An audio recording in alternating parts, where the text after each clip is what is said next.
Hey, good morning, everyone. I'm Brian, the career guy from Career Advice UK, career change guy from Career Advice UK. And today is another live stream where I'm going to be talking as kind of the filler and background information, talking about the use of agencies to find. Hey, good morning, Pauline. Thank you for joining.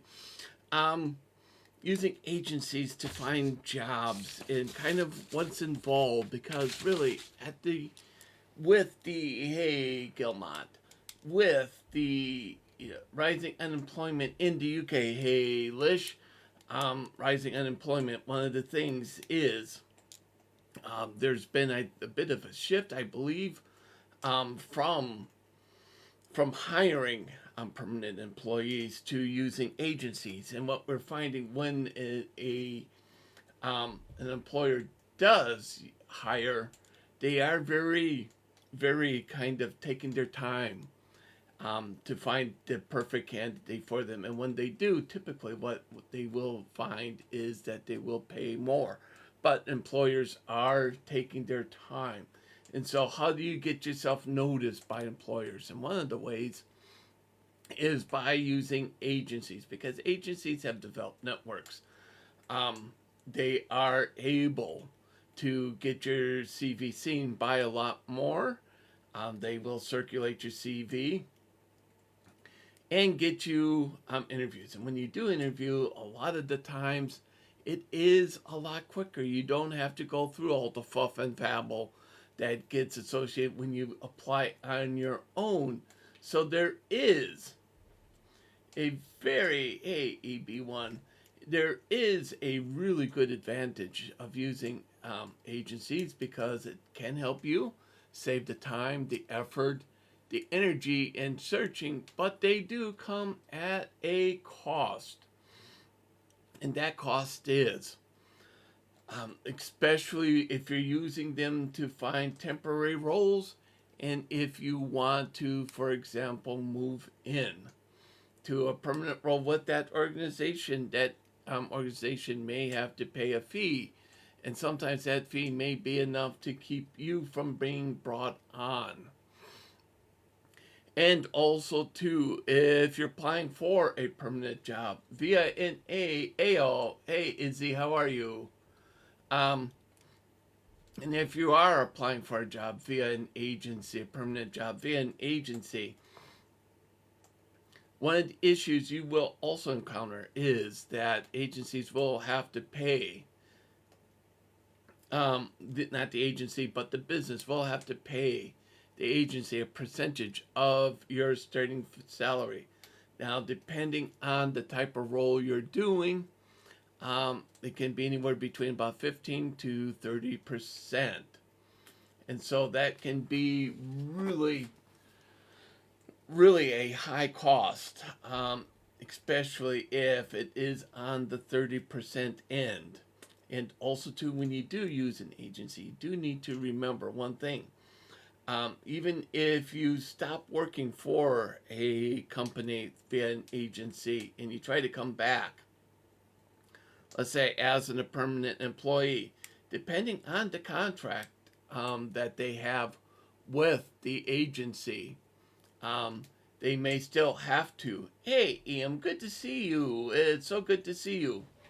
Um, they may have to pay. How are you doing, Ian? It's been a while. They may still have to pay. So again, you need to think about if you're using agencies, you know, what is your end goal? What is your hope? Because it can have, at least on a temporary basis. I don't know why you're awake, full stop. I have to ask my question why I'm up at this time, too. For me, it's the dogs, and also when I'm done here, I do have a few things I need to do. I'm doing good. How about yourself? And so I need to do a few things afterwards, and I kind of have a little bit of a busy day, so it is kind of the start of my day. So this works out great as I start my day. So the question is why would you want to use agencies? Because, like I say, agencies can, um, you know, if you are, using an agency, oh, well, thank you for the likes. Thank you, EM, for the likes. If you are using agencies, um, like I said, they can really help to get you seen. Um, they can help you, make the contacts and all. But like I said, there is a cost. A lot of them will ask you for your CV. Hey, how are you doing, No Mercy? Um, you know, it is, this kind of question, is why would you want to use them? Some will say that they've had some, I know from doing these live streams, people do talk about bad experiences. And for me, I've used agencies over the years, and I mostly have, hey, okay.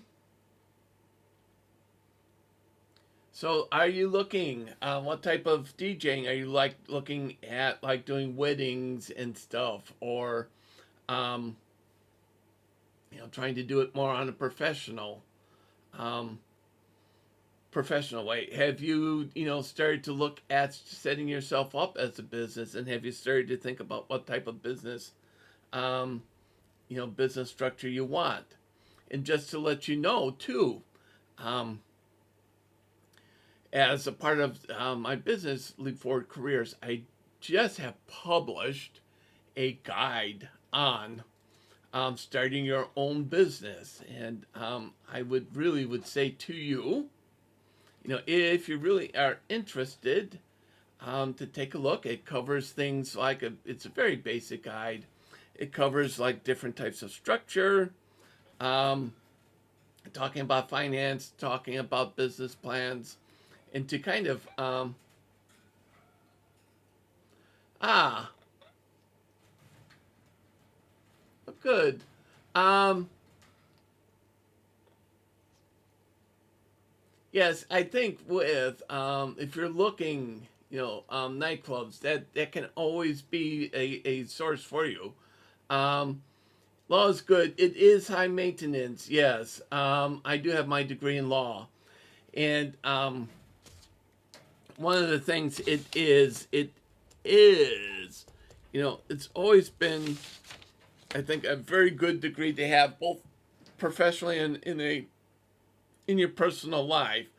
Um, I didn't go down the solicitor route. I went down the non-practicing route, because I just found at the time I did it, it was a long time before you really.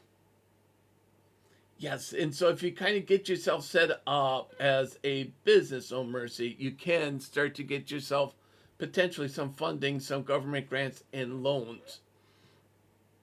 And so when you do law, I went down the non-practicing route because it was very kind of, it's almost self-defeating when you really start to have the conversations with people. For example, right now, statistically, um,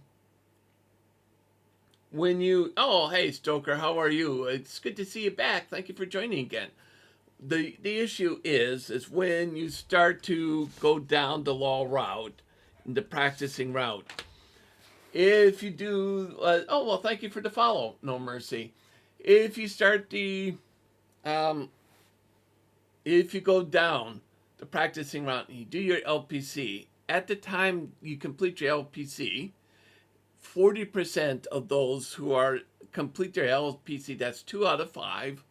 So if you have a class of, let's say in your group there's 30, and so that's about 12. So out of the group of 30, 12 of you won't have a training contract. And when I did it, I knew several people, talked with a lot of people, and a lot of people would sit there and say it can take you like 2 or 3 years to actually get a job. So that's So basically, you do your 3 years, you do your year of LPC or BPC, and so then you do, as a solicitor, you do a 2-year training. Depends on the training contract. Um, Most are 2 years, and you pick up 3 areas. 1 is contentious, 2 non-contentious, and then you do. And so what happens then is, after the 3 years, after the 2 years, you're not guaranteed a job afterwards. There's no guarantee. And what's even more difficult is, when you do start to practice, the pay it's really bad. It's basically near minimum wage. So you go 4 years, 5 years, you do your 1 year of LPC, 3 years law school, and then you probably are still looking for a job. So you're looking, working minimum wage, applying for all these training contracts. When you finally get your training contract, there's no guarantee. And when you do finish, your pay is just above kind of like minimum wage. It does. Hey, Alice, good to see you. And so what it winds up taking is,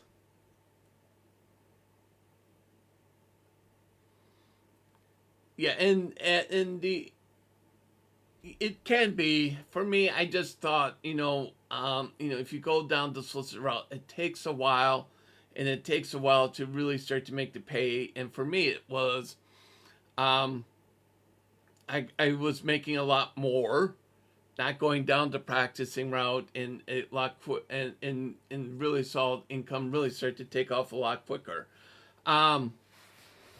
So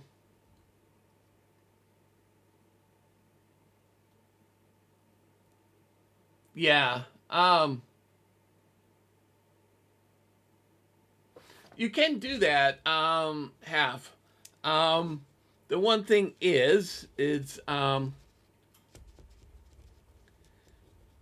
what you just need to do is start to look for something, either online, that you can do online, or you can start to look for something that you can do maybe in the evening. It does take, because I did my LLM and worked, and so I worked during the day, took the class at night, and I had my class at night. So it depends. I know within the NHS, they will pay for your degree, if it's health related. But it is you do have to be there for a bit, and get it applied for. I know my spouse has, had her education paid NHS way.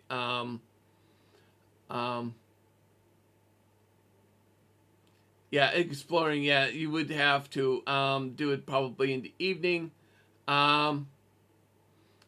Commercial management it's a good field. It depends really on how you define commercial management. I think if you're really looking at something, I would say operations, kind of the day-to-day operations, kind of work into it, and kind of develop the experience, because it is a bit of a senior role. You do get, kind of the day-to-day operation.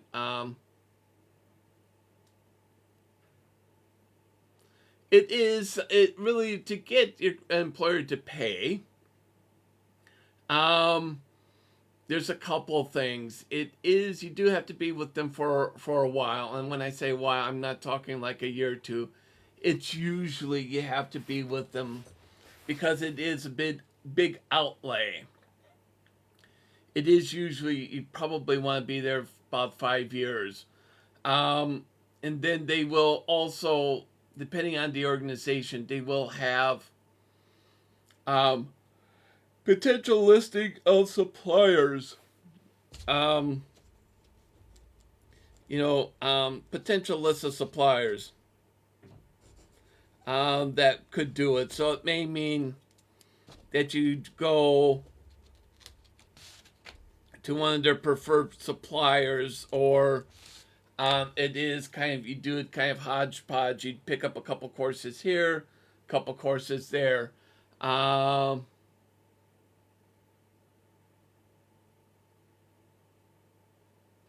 think if we're talking kind of the law route, I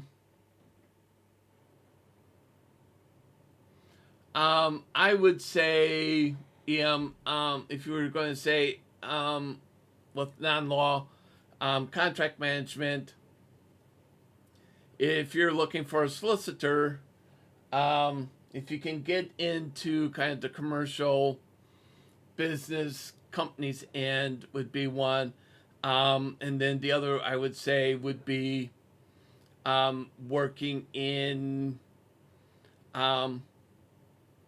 either like a finance, or working for a company that's heavily regulated, like in the energy, insurance, or healthcare would be another one that where your skills would be quite good.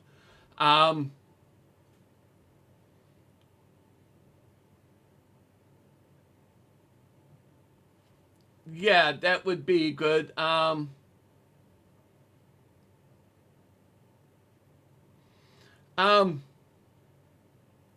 what you would need to do half, um, and I do, if you do go to my site, I do have a book on career change that talks about this.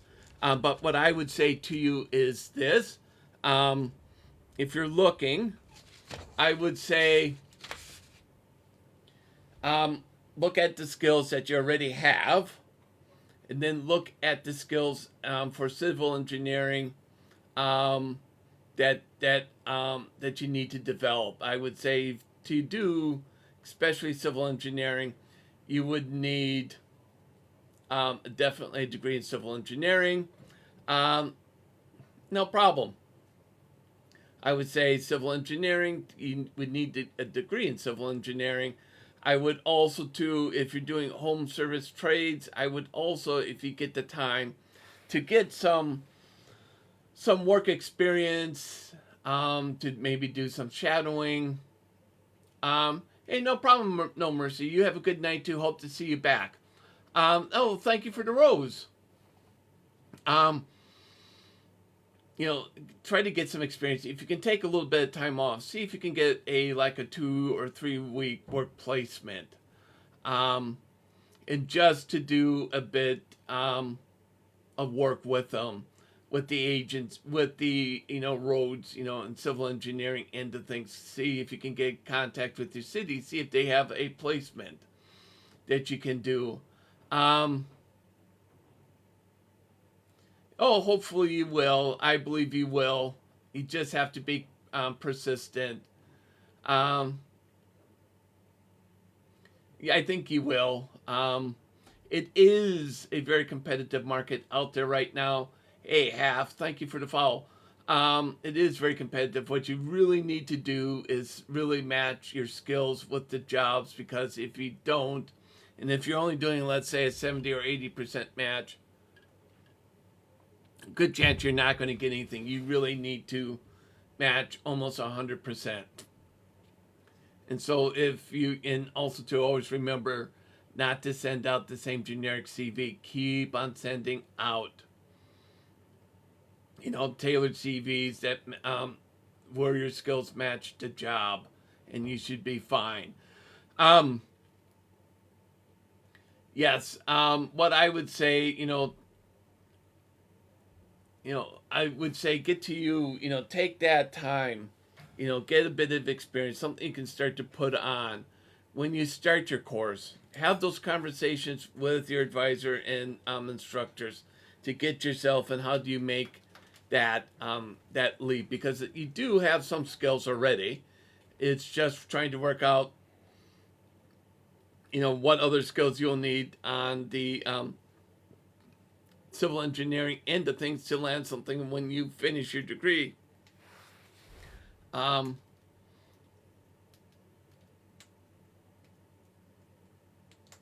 if you're if you're going to make that leap from home services to civil engineering, the best advice I can give would be to use a functional CV instead of chronological to focus on your skills.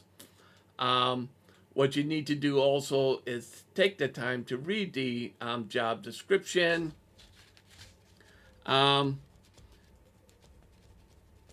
the job description and start to identify your key skills, how they match that job, and then put those skills in and make sure that it really resonates, because if you don't, you're going to get rejected. It is a very, right now with 5.2%, 2.3 applicants for every job, it is very competitive. And if you're going to just match 60, 70, 80%, good chance you're not going to get anything. You really need to match it and really make sure. 999 DR and Janelle, good to see you. Make sure you get those matches, like for like, and make sure that your CV really stands out. Make sure it follows a very kind of logical and it's very clear and easy to follow. So if you're just joining, you do like the feed, please please share, and please follow. And if you do feel inclined, but you don't feel so you have to, please send gifts, because it really helps me to know what's resonating with the viewers, and also it helps me to know how to tailor the conversation and plan my content. And in case you just joined and you don't know who I am, and this is your first time, I'm Brian, Career Advice UK, the career change guy. I do run a website, provide career support services at Leap Forward Careers. I do have several guides and books on job hunting and aspects such as disability, which is free to download, negotiating starting salary, and also business startup guides, just to name a few, plus books like the Job Seeker, UK Job Seekers 2026 Playbook, that covers applying from jobs from the beginning, from job searching to job offer, that includes templates and examples and advice along the way. So it does talk a lot about tailoring CVs and CV advice, so it's a great book. It's well worth the time, so I would say check it out. What I would say, again, when you're doing CVs and you're doing a career change, the best advice I can always give is do a functional CV, because it highlights your skills and detracts from the lack of experience that you have. So always go with a functional CV highlighting the key skills that relate to the job you're applying. And while it is a very competitive job market at the moment, it doesn't mean you can't make a career change. I think it just needs to be a lot more thought out, making sure you have everything in place. And it is a lot easier, I believe, to do it. So yes. So if you're just joining, if you do have a question, feel free to put it down below, and I will pick it up on a first come. Hey, John T. First come, first serve basis. Hey, Alfie, good to see you. On a first come, first serve basis, and and I will pick up any question relating to career jobs. And so what type of topics do I pick up? I pick up anything CV, style, formatting, what to include, what should you include, exclude, AI generated CVs, interviews, including like online interviews, one-sided interviews, and etiquette questions, how to answer questions, how to structure your response, taking questions like, should you ever, Should you practice answering questions before an interview or create a database of questions? Hey, yo. Um, so it's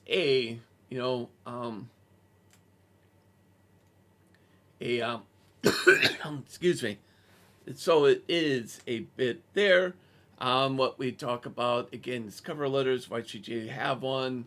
What should you include in a cover letter? How long should a cover letter be? Like a CV, how long should a CV be? Business startup advice. Hey, Glory. And again, there is a guide for that you can get from the website. You can also, hey, my day was good. How's yours? There is a bit there for you. Today I'm talking, it's a career advice. I've had a lot of questions on kind of like law and careers, tailoring CVs.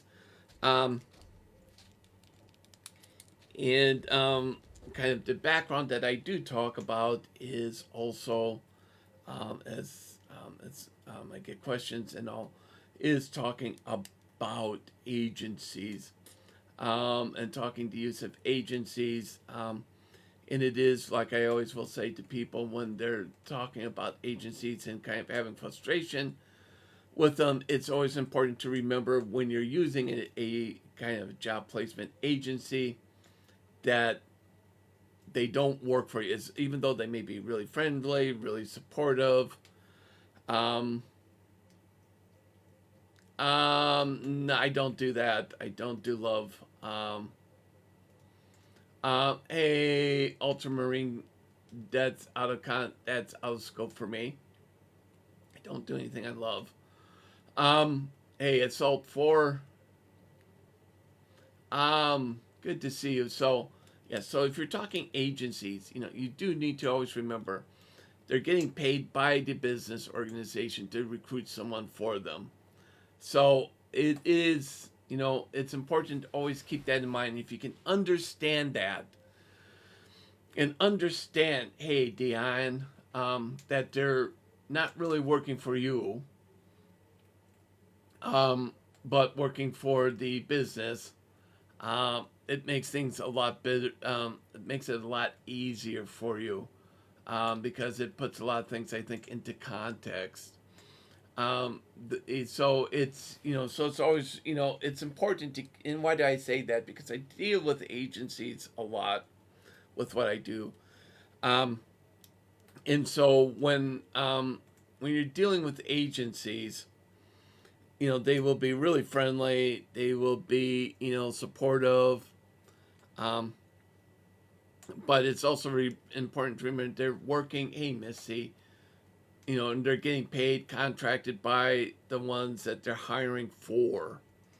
And so, so if they find somebody, so it's always important to keep it in perspective. So if they find somebody who has a lot more qualifications than you, a lot more better qualified, they're going to drop you to get that individual. And they may shortlist other people and send over like 5 or 6 CVs. And yours may just be one of them because they've been, really nice, really supportive. So you decide, hey, I'm going to send over my CV, even though I may only qualify for the job at 60%. The pay is a lot more than I would expect. And then all of a sudden you're kind of crushed, gutted that you didn't get it. And why? Probably because they wanted your CV so they could do a contrast because they had somebody else in mind. Hey, Sebastian, because they had somebody in mind. They wanted to kind of do like a whole spectrum of what's really available. Take a look. There's a couple. We've had a couple of interests. They kind of qualify, but we got this one right here. Who matches you spot on for everything. We want to give you, we want you to interview that one. And they'll go, oh, yeah. Okay, so that's what they do. So it's always important to keep that, like I always will say, keep that in mind when you're dealing with agencies because, because they will, and also to remember too, is they will, a lot of agencies will do a whole gamut of stuff.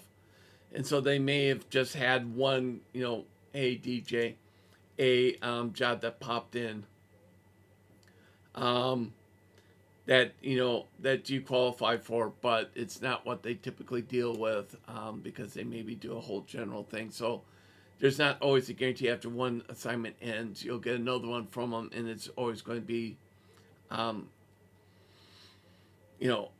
hey, well, thank you, Leon, for the roses. Thank you. Oh, that's amazing. Thank you so much. So it's not going to be that.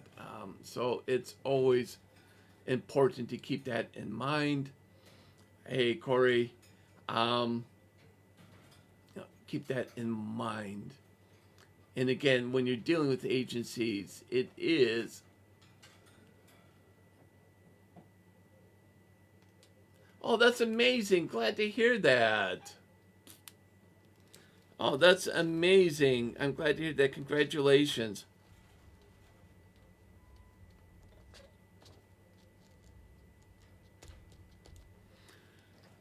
Oh, that's amazing. That's quite glad to hear.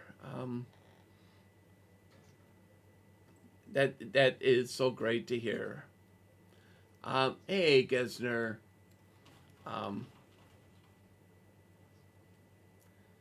That's good. That makes my day. So yeah.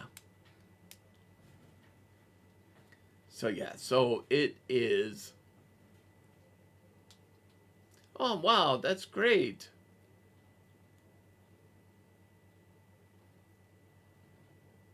Oh, that's amazing. And it's a good job. Local councils are good. Good secure jobs.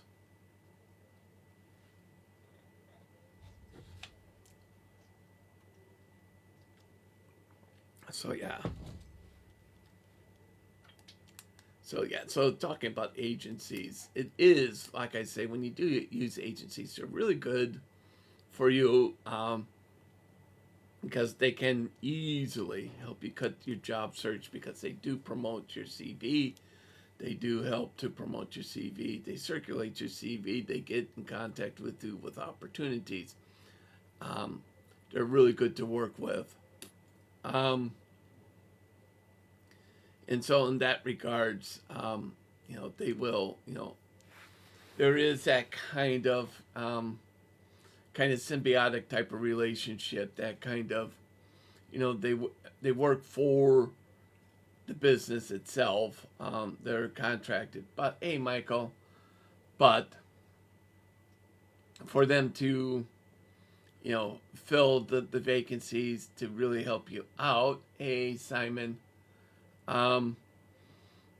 for them to really help you out, the issue is getting people in there and keeping people interested.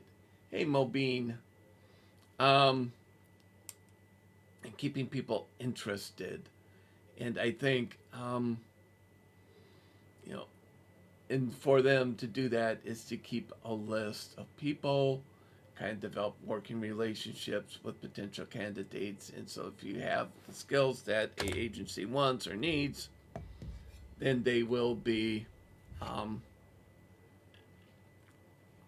working with you and helping you. So it is, there is, I know from Kinzu, I know from doing the live streams, there is a lot of kind of, negative attitude and resistance. But there is a good side of the agencies, and I can tell you from my own experiences, what I tend to do is when I deal with the agencies, the ones that kind of basically waste my time, I will basically blacklist them. When they do call, I'll just ignore them.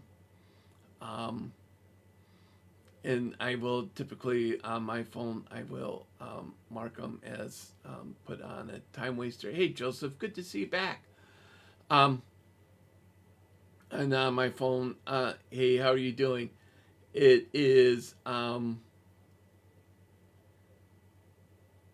Hey, Wagner, thank you for the like. So if you're just joining, you do like the feed, please like, please share, and please follow. And if you do feel inclined, but don't feel so you have to, please think as it really does help me to know what people like, what is resonating with you, and helps me to plan my content. Also, too, if you are, um, looking for some additional help, maybe CV, interview preparation, making planning out a career change, having your LinkedIn profile looked at, reviewed, updated, with suggestions, whatever. Either direct message me and we can arrange something, or you can go to Lead Forward Careers. There is contact form along with a free 15-minute, no pressure, no obligation call to have sit down, talk through your career situation and to help and why it is one of these things that, it may be, with, cost rising. The one good thing about getting career support and advice, A, you're not going through it alone, and B, you will save time and money by getting support, thereby helping to cut your job search time. And that means that you can move into a career a lot quicker, new job a lot quicker, because you're getting the tips about and advice and the motivation there. So, with that said, so today I'm kind of talking about using agencies, the good, the bad, the ugly with them. And so if you have questions, what I always will say is please put it down below. I pick them up on a first come, first served basis. I do sometimes get requests for guest spots. And because I do prioritize taking questions, because I think this is ASF, because I do prioritize questions over guest spots, what I will say is if we hit 1,500 points, I will do 5-minute guest spot. I will randomly pick someone from the viewers to do a 5-minute guest spot to ask their question, career related question.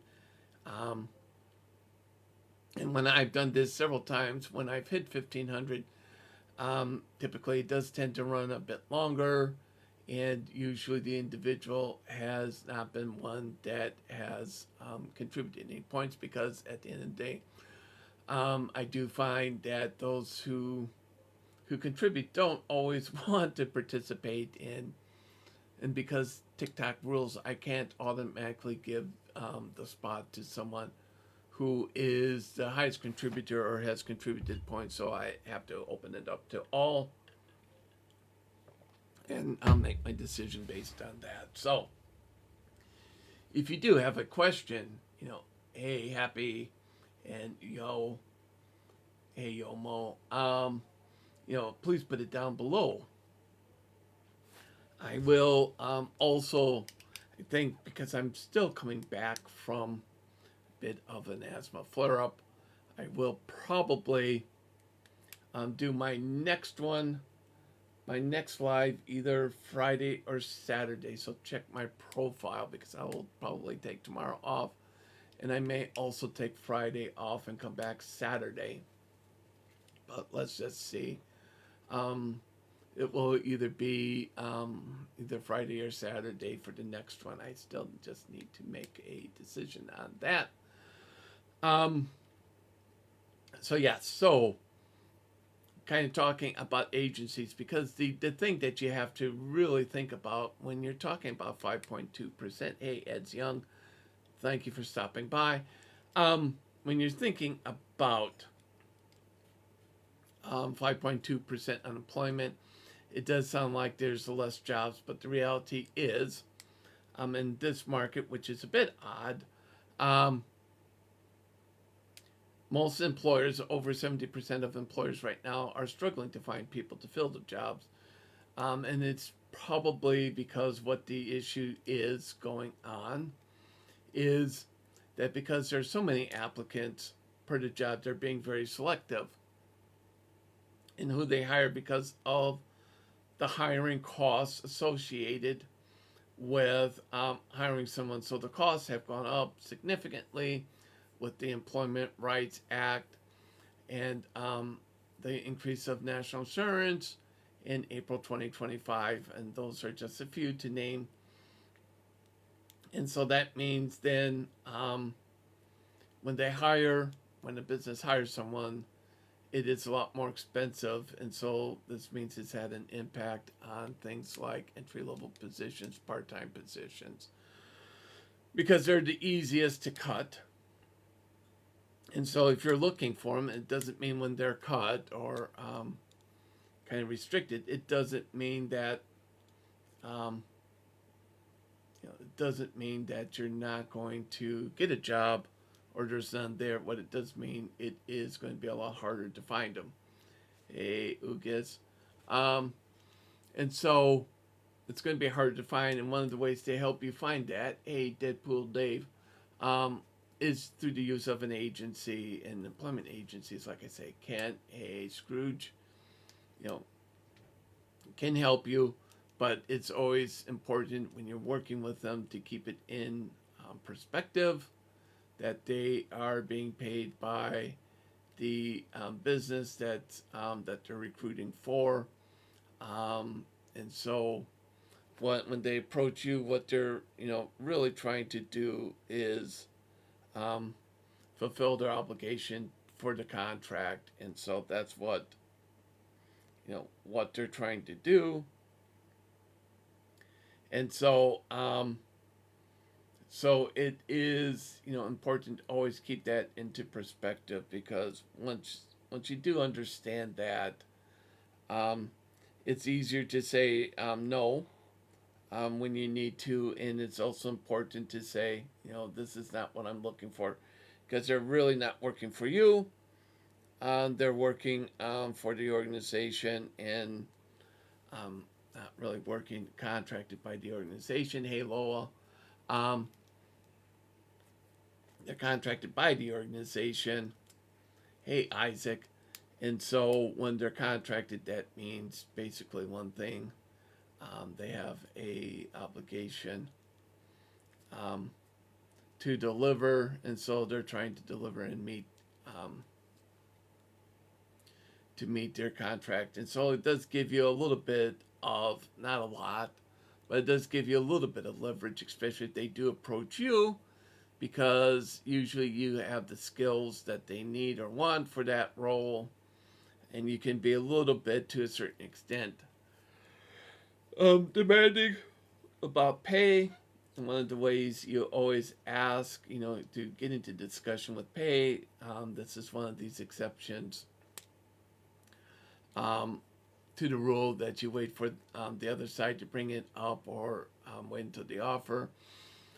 When you're dealing with agencies, you can, put in an offer and just say to them, hey, look, what is the role paying? What is the range that the role's paying? And then using what your own research about what you feel your skills are worth, you can then say, I think that's a bit too low for me, I'm going to pass. Or, this is what, I'm kind of looking at, this is my range, and let's see if we can meet somewhere on it. And I've done that a lot of times. Especially when I have to do a bit of traveling for it. It's a lot easier, because what you just need to do is just do a lot of evidence-based. When you're dealing with agencies, they say, oh, we are, hey, Hales, good to see you, and John, hey. When you're dealing with agencies, the one thing that helps with pay negotiation is, it's doing evidence-based, saying, it costs me this much to travel. This is what my traveling expenses are. These are, the expenses that I incur by doing this. But again, it needs to be really related to it for me. because I live in North Yorkshire. God, that's hard to say at 4 a.m. Um, because I do live in the area, and I do have to travel because most of the jobs for me are London wise. I have to say, like, look, if you want me to come down to London, this is what's going to cost you.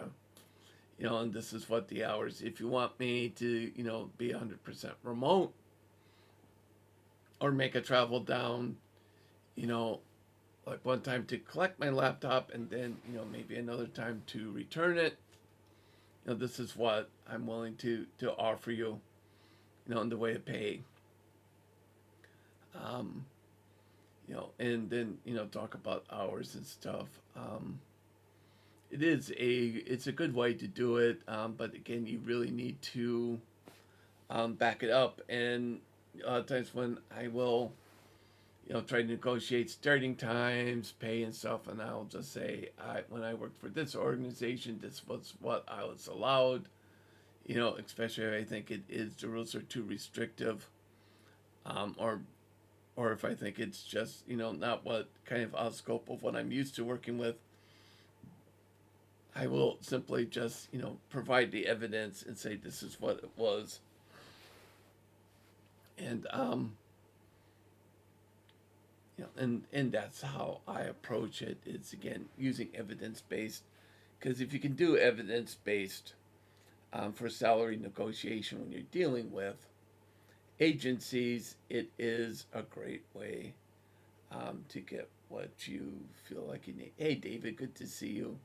Thank you for stopping by. So again, if you're just stopping by, you like the feed, please like, please share, please follow. And if you feel inclined, but don't feel so you have to, please send gifts, because it does help me to know what's resonating, and it helps me to shape the conversation and prepare my future content.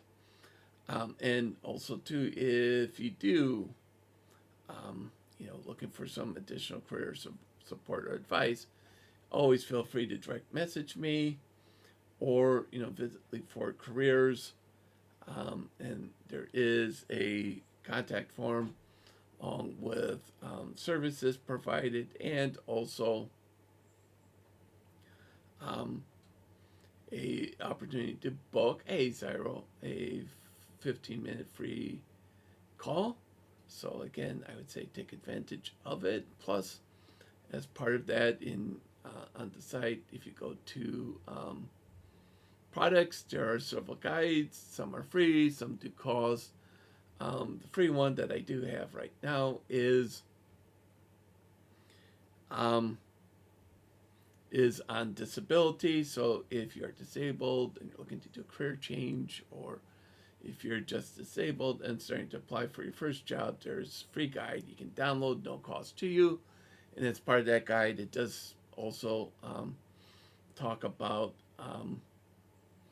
neurodivergence, and as it relates to job applications and interviews in the workplace.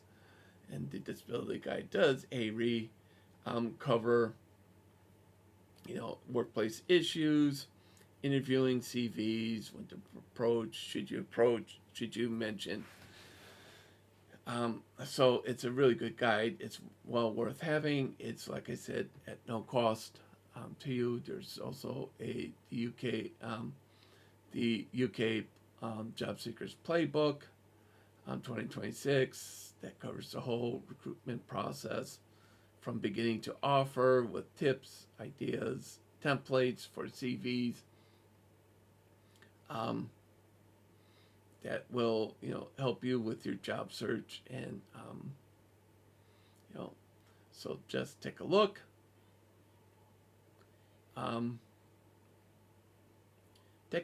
And more than happy, if you have any questions, always feel free to come back and ask. So today, we got a few minutes here. So hey, Asa, thank you for the follow. So what I'm going to say is, tomorrow I will be off, I believe, and back either, I'll decide Friday or Saturday yet. to give me a little bit of a break because, like I said, I'm falling up, still recovering a bit from asthma flare-up. And so it does give me a little bit of a break, and kind of come back. So if there's anything you want to see, more than happy to, during the live stream, to let me know. So if you have any live stream ideas,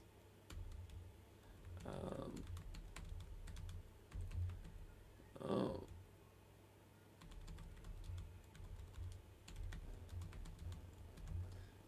so yeah, so if you have any ideas, as long as it's kind of related, if there's a topic that you want covered during a live stream, please let me know, and I will put something together. I have, on occasion, done CV clinics. I have a whole CV slide pack put together to do. That I do sometimes with CVs. I haven't done it for a while. But again, if anybody wants, because there was a big demand a while back ago for it. Also, too, I've had, towards the end of last year, beginning of this year, there was a big demand for business startup. And again, there is on the website, I do have a business startup guide covering different topics of like business plan, types of business structure, and tips and advice if you're looking to and where to go for support and help. Again, that is, hey, IDK, good to see you back. It's been a while. Hey, Chloe. So let me know. So we're kind of coming down to the less than 10 minutes. Hey, John T. and Chloe, good to see everyone. So give me a few ideas if you want to. Check my profile out for my next live stream. I suspect probably Friday or Saturday. I'll make the decision probably. Hey, Muggle. So if you have a question, please feel free to put it in the comment section, because anything career related I still have. It's still 8 minutes, so if you have any questions regarding CVs, cover letters, starting a business, UCAS, university course selection, how AI is going to impact jobs, how to interview online, how to do a one-sided interview, how to interview in person, because that's kind of becoming difficult when it is, as technology. Will AI hurt my job? Will I lose my job to AI? How do you cut through all the noise that's being made about AI? And likewise. So if you have any questions, because the AI question seems to be a kind of a hot topic this week during my live streams. Hey, Wilson. So it does seem to be one of the hotter topics. It's AI. And I do I've done a few videos, so if you check out my content, you'll see that I've done a few videos, few content pieces on the use of AI and AI impact. And also, too, if you check out my content, too, you will also see that I've done a lot with kind of like CV and interviews a lot, and other topics, too. So it's worth checking out. Hey, ZR, good to see you. So if you have any questions, like I said, feel free to put them down below, and I will pick up. I'm more than happy to pick it up, answer any questions. If you do like the feed, please like, please share, and please, Chief Powers, please follow. And if you do feel inclined, please send gifts, as it does help me to know what people like.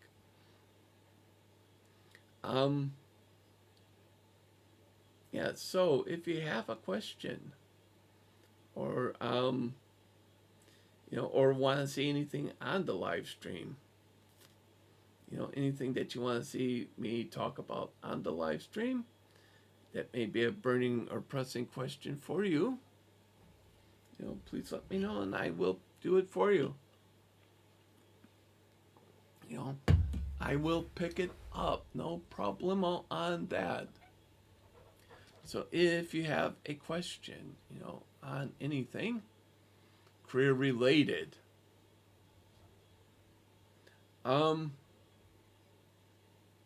anything career related, let me know and I will answer it, or I will do a live stream for you on it. Hey Lewis, good to see you. Thank you for joining. So if you have a question, hey Ibra, feel free to put it down below. Like I said, run the business Leap for Careers, giving career support and advice. Check it out. Check out the website, its services, and also to check out what's available. And if you need some support with CVs, interviews, you can always DM me, direct message me on TikTok, and I will definitely pick it up. So if you have a question or two, hey Ellie, good to see you. If you have a question, feel free to put it down, because there's still 4 minutes. It's enough to answer a question, and I do have a little bit, though not a lot of leeway. I can easily run over and answer it if I need to. So if you have a question on CVs, like how to structure your CV, what's the difference between a chronological and a functional CV, how do you do a CV when you have no experience,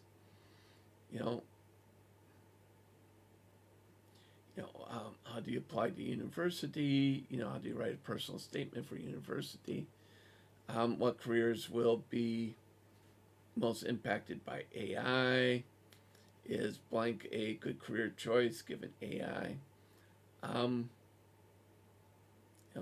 It is, again, it's, up to you. Got 3 minutes or so. Again, hey, Abdul.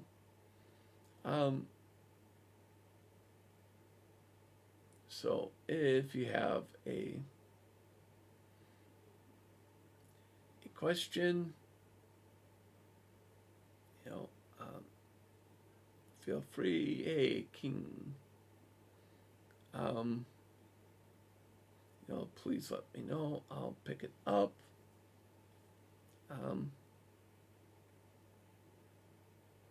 Hey, make him. So,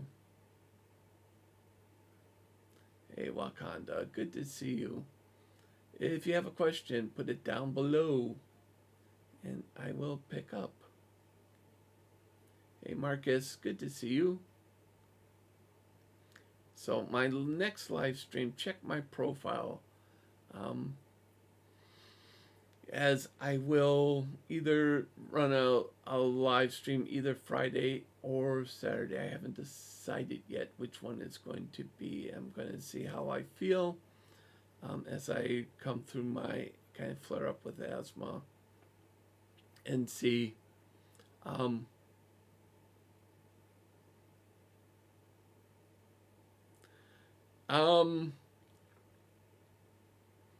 I would say start to look on the best place for remote work would be LinkedIn is, from what I find, is the most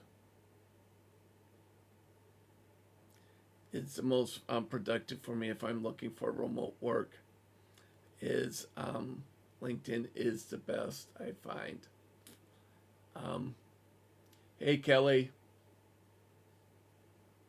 Hey, thanks King for the follow. Very much appreciated.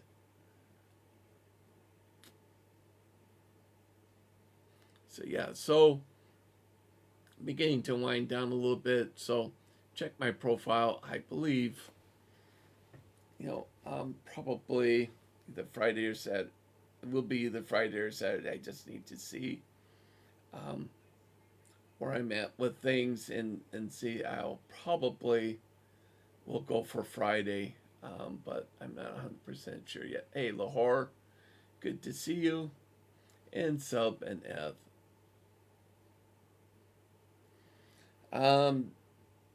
It depends on how you ask it. Are you talking, personal or financial, Eth? Are we rich? From experience, definitely. Financially, no. So yeah, so as we wind down, I want to thank everyone for joining. Thank you for the gifts, the likes, the shares, the follow. And I will, thank you for the rose, Eth. And thank you for the follow. I will see you back. I'm not sure if Friday or Saturday. I think I will probably go for right now Friday, but check my profile. And thank you for watching and joining. I'll see you back